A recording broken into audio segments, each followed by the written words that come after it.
Give them away. They can see you, they do appreciate it.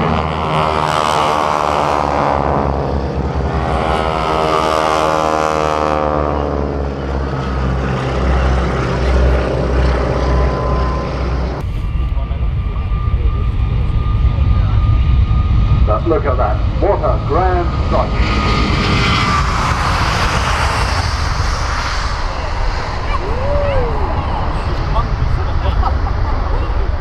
Steep climb away, and if that's not an impressive departure, watch the Airbus now going into a high angle of bank.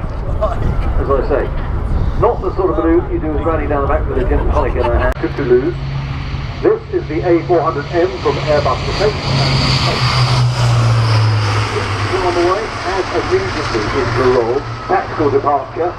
When you're in a dodgy area, you don't want to be too close to ground for too long, 4.5 miles, cars, etc. So steep climb, pitch round, and you're going to see a very agile flight display by the A400M and 380 touch down. What a magnificent flight! What a magnificent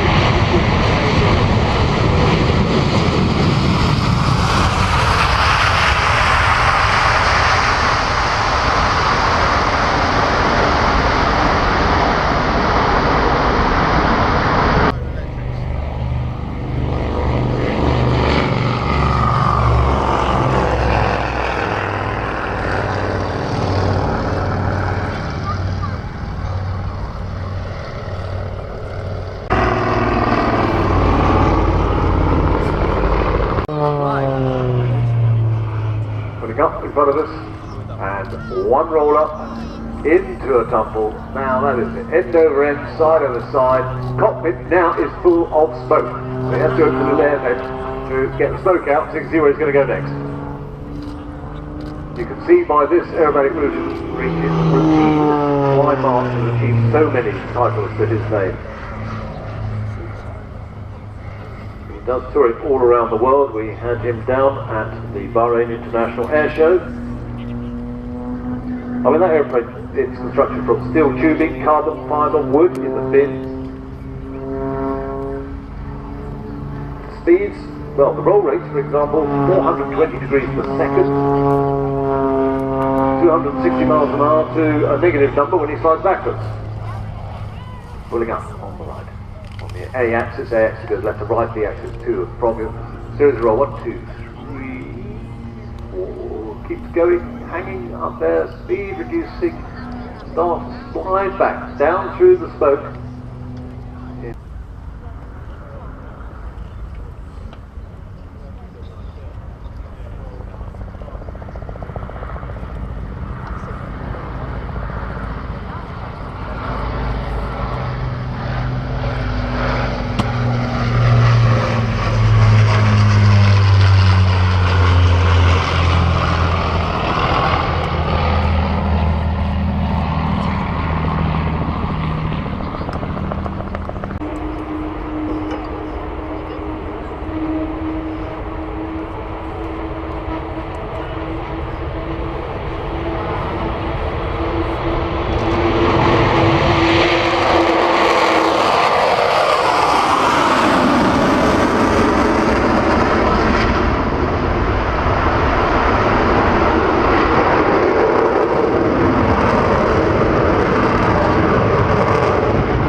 So this particular aeroplane, this X8558, the only Vulcan.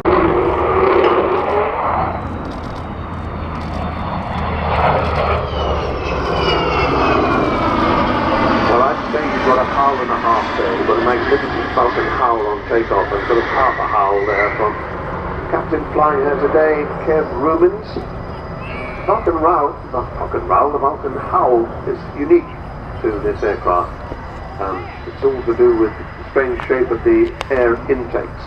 Two engines buried deep in each wing with a single air intake, and under the right conditions, right weather conditions, and the right use of the throttle, she makes that noise.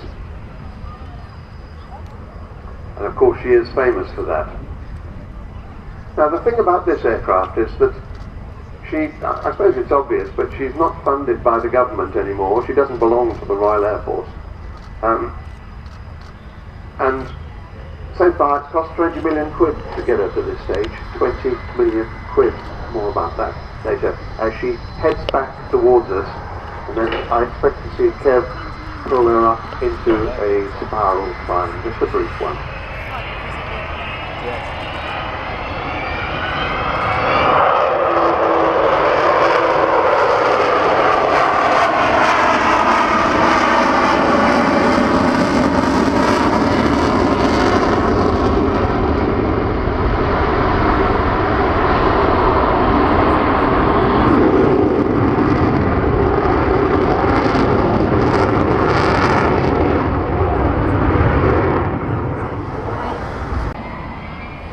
Slow fly past here. Undercarriage just coming up.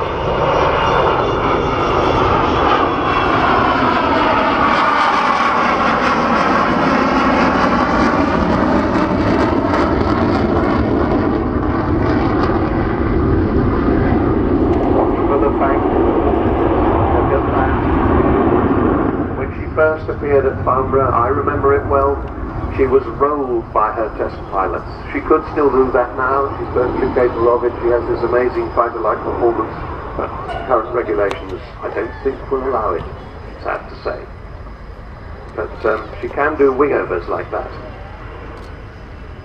Now, as she comes back this time, watch for the bomb bay doors. The bomb bay is open, that huge bomb bay there. Doors opening now. That is the bomb bay that carried 21 1,000-pound bombs from Ascension Island down to the Falklands in 1982, and at the time that was the longest bombing raid, and the man who was the captain of that Black Buck raid was Squadron Leader Martin Withers. He was awarded the Distinguished Flying Cross. He's sitting in the right-hand seat of the aircraft as we speak. He's the chief pilot of the Welcome to the Sky Trust. As they come back, you'll see that huge bomb bay, which currently is filled with the names of people who've contributed significantly to keeping this aeroplane airborne. And you'll see that bomb bay closing under the control of the Air Electronics Officer. That is Jonathan Lazari, Air Electronics Officer, third member of the crew. In operational flying, they used to have two navigators as well, and have radar aboard. Stone, the crew chief and chief engineer, who runs a magnificent team of 6 who keep this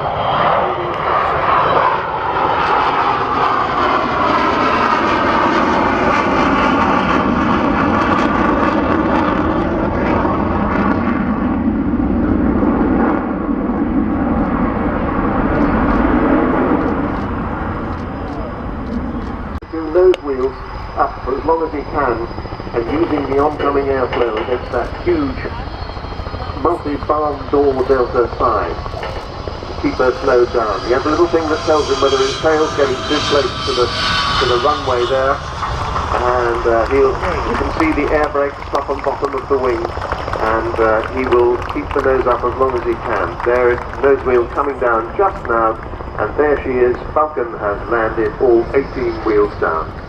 Please do go to the Falcon Village off to the left and do whatever you can to go give the Super Hornet.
outside the airfield boundary, as I say, operating with full weapons over the air-to-air missiles, including AIM and RAAM, as well as missiles.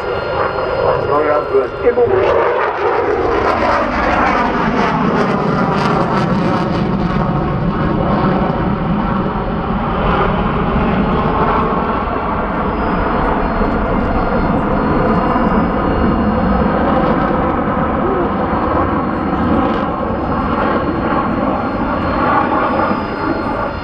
Amazing sight, amazing agility, I think you'll agree, of the Super Hornet.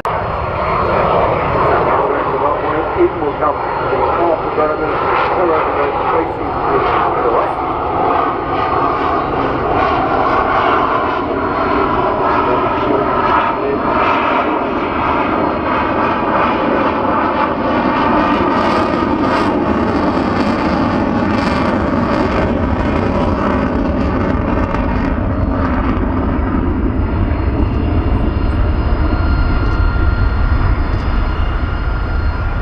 Early starts to throw, immediately goes into roll. First pirouette, showcases superb manoeuvrability while rapidly changing direction. Sort of thing that you're using close air combat manoeuvring dogfighting, because this can chuck off the boat that is on your tail, which actually be shooting at.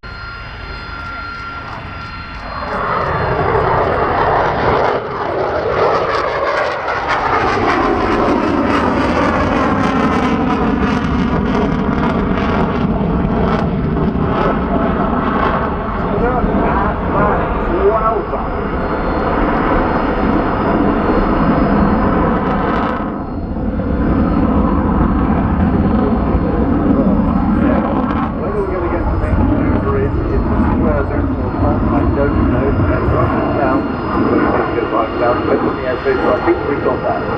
Hopefully positioning now for the square loop. Like it means business, doesn't it? It sure does.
Germany, some of the wooded areas, and for self-protect, just go off,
gearbox, the 5 larger composite tail rotor.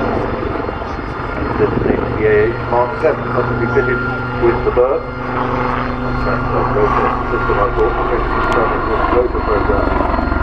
Now, I suppose, the loop.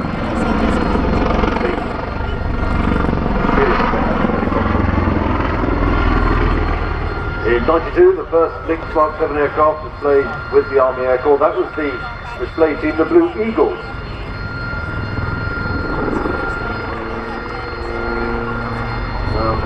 Now the pilot manoeuvre. At the moment, the Blue Eagles are not operational. The Army's been a bit busy elsewhere.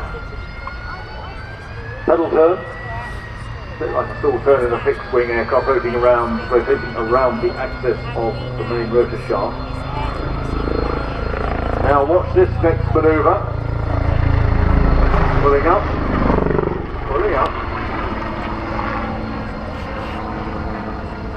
and hanging there, taking round. Now I did say, how about that? Isn't that wild?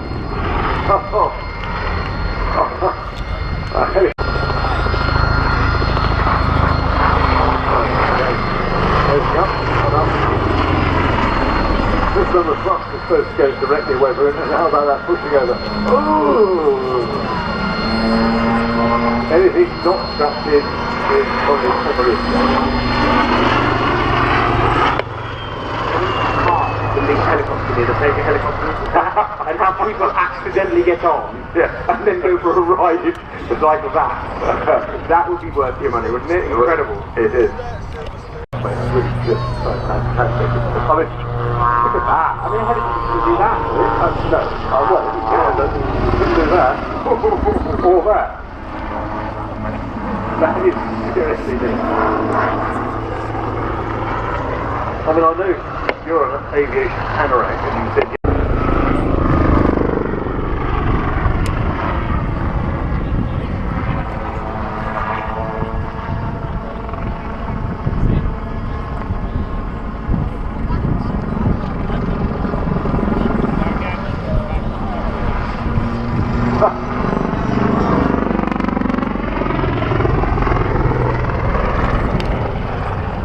so reds 4 and 5, and 2.5 seconds later, red 6, 7, 8 and 9. These engines now power them up, accelerating through about 100 miles an hour already, and they'll be rotating to get airborne about 150 miles an hour.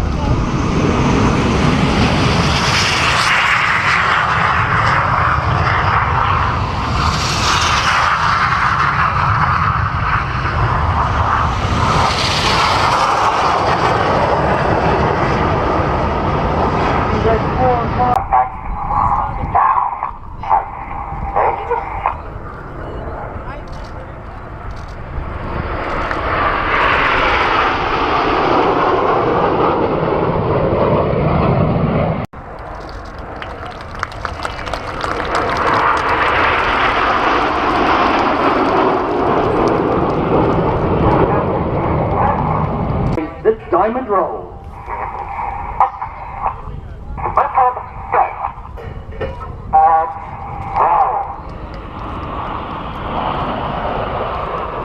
Another big wave, boys and girls.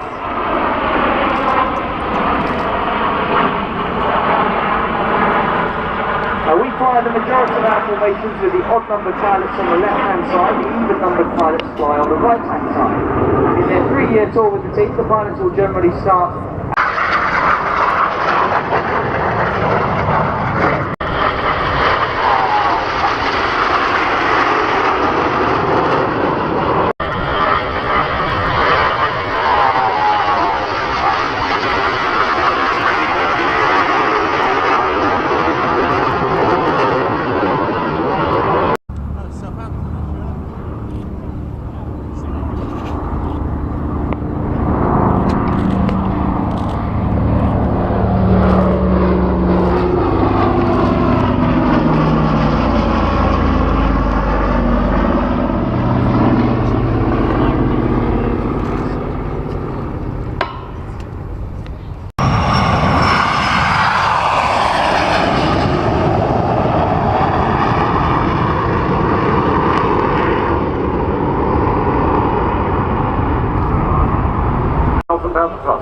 Brisbane, and here comes the Eurofighter Typhoon.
Dirty barrel roll. It's called dirty because the dirty integration on gear flat, that sort of thing.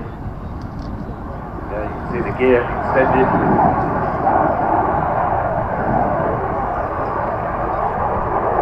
Loads of power still available, as you can see, rolling gear produces, rounding half cubic air, cubic feet, the gear up with 50 degrees of curve.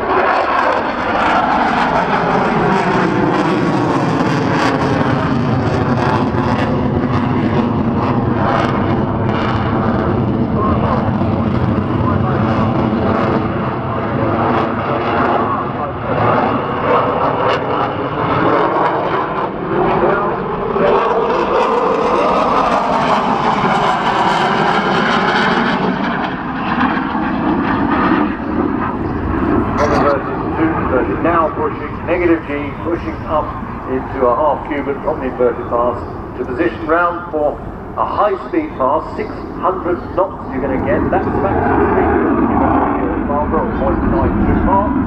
Nobody's going to be counting, but around about 600 knots. If you want to put that in miles an hour, well, you multiply it by 50%. I've already proved how bad I am at maths. Here he goes, from left to right, 600 knots. Eurofighter Typhoon.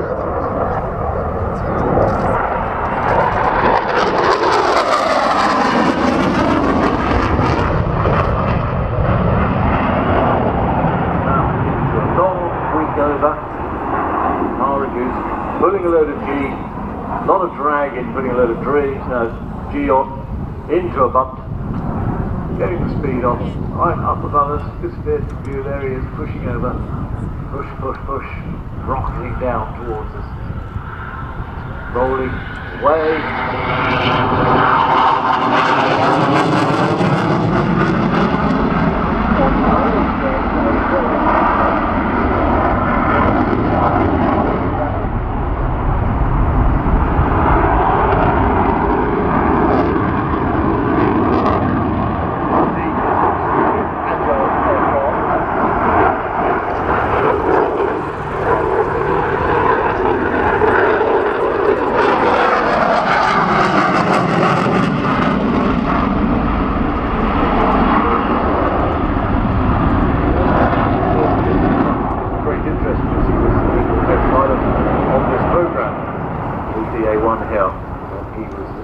Some years back. Now he's the boss.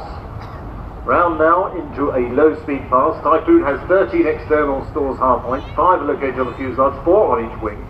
Weapon choices are numerous. They include the AIM-120s, the Meteor, the Sidewinder missiles for air-to-air ops, Brimstone, Taurus, Storm Shadow, Fairway munitions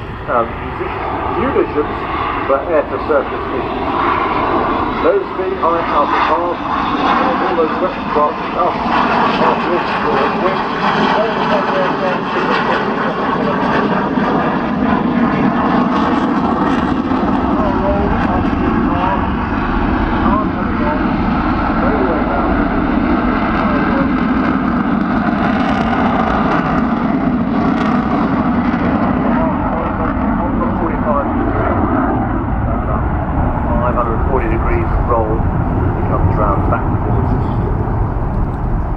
maximum level speed of Typhoon is Mark 2, twice the speed of sound. Low level, the aircraft Mark 1, i.e. the speed of sound, in just 30 seconds.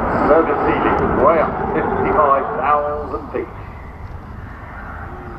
Eurofied Typhoons on standby for quick recognition at this very moment with the Royal Air Force.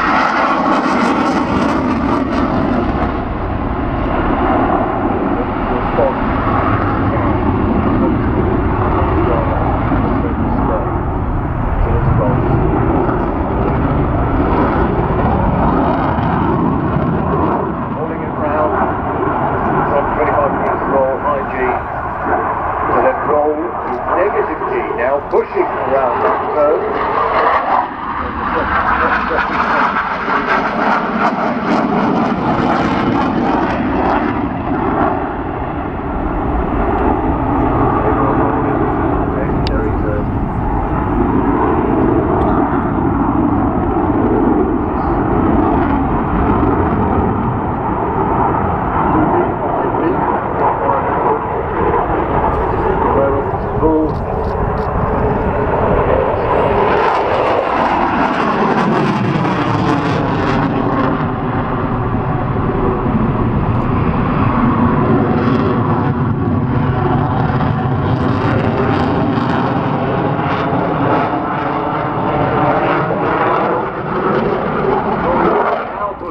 Minimum radius curve.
By Noel Rees,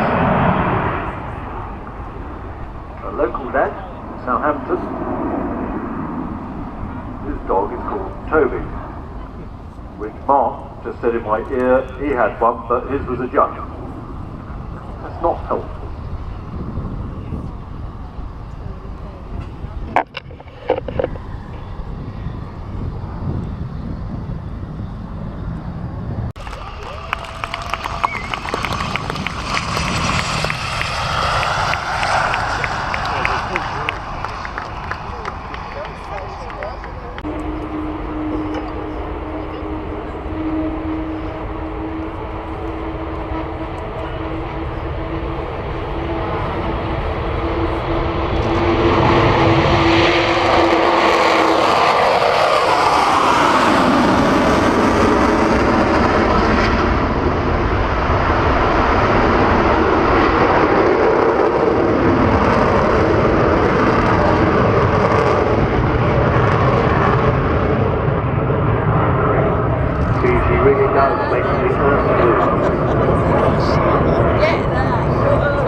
So this particular aeroplane, this X8558, the only Vulcan flying in the world, was the first B2 version of the Vulcan when she came into RAF service in Bomber Command as it was then in 1960. So she's 54 years old this year.